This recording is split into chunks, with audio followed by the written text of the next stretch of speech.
Bogor dikenal sebagai kota hujan, sampai-sampai pernah memecahkan rekor dunia sebagai kota dengan petir terbanyak pada tahun 2009. Penyebab curah hujan yang tinggi tak lain karena dikepung oleh gunung-gunungnya yang tinggi dan mempesona, Gunung Salak dan Gunung Gede Pangrango.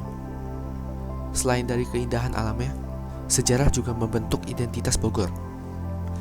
Bangunan-bangunan peninggalan era kolonial berderetan menunggu dikunjungi oleh para pecinta sejarah. Istana Bogor, Kebun Raya Bogor, Stasiun Kereta Api Bogor, Museum Zoologi Bogor, dan masih banyak lagi.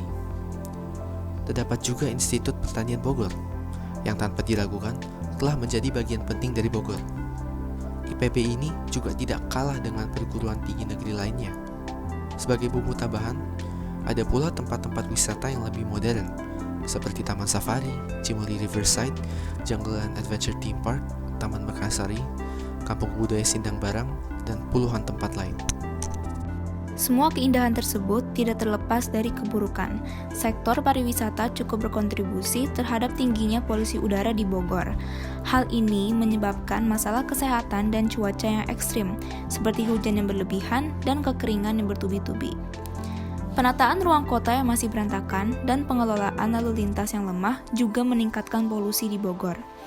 Bukan hanya sampai situ, masalah polusi semakin diperparah oleh lemahnya kesadaran untuk membuang sampah pada tempatnya. Terutama dalam generasi muda ini, banyak yang tidak sadar akan pentingnya peran setiap individu yang sekecil apapun itu akan berkontribusi terhadap pembangunan negara. Seperti yang kita tahu, Bogor merupakan salah satu kota yang cukup terkenal di Pulau Jawa. Saat ini, Bogor menjadi rumah untuk 6 juta jiwa penduduk Indonesia. Oleh karena itu, mari kita bahas mengapa daerah Bogor layak untuk dimajukan.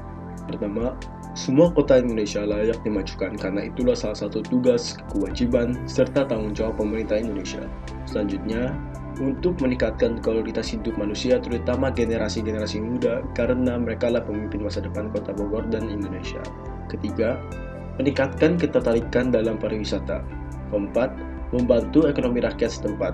Dan yang terakhir adalah supaya mendapatkan fasilitas, kualitas, dan komoditas yang lebih layak bagi penduduk kota Bogor. Cara-cara yang dapat kita lakukan untuk memajukan kota Bogor adalah meningkatkan kualitas daerah wisata seperti penggunungannya, Kebun Raya Bogor, dan Taman Safari. Mengurangi membuang sampah sembarangan, mengurangi emisi polusi dari kendaraan dengan mengurangi penggunaan kendaraan dan mengatur kemacetan, merapikan penataan kota Bogor, dan memanfaatkan lahan kosong untuk mendukung budidaya tanaman dan pertanian. Untuk memajukan Bogor, kita tidak perlu menjadi pemimpin daerah tersebut. Yang harus kita lakukan adalah memimpin diri kita sendiri untuk melakukan hal yang benar demi memajukan Bogor dan tentu saja Indonesia.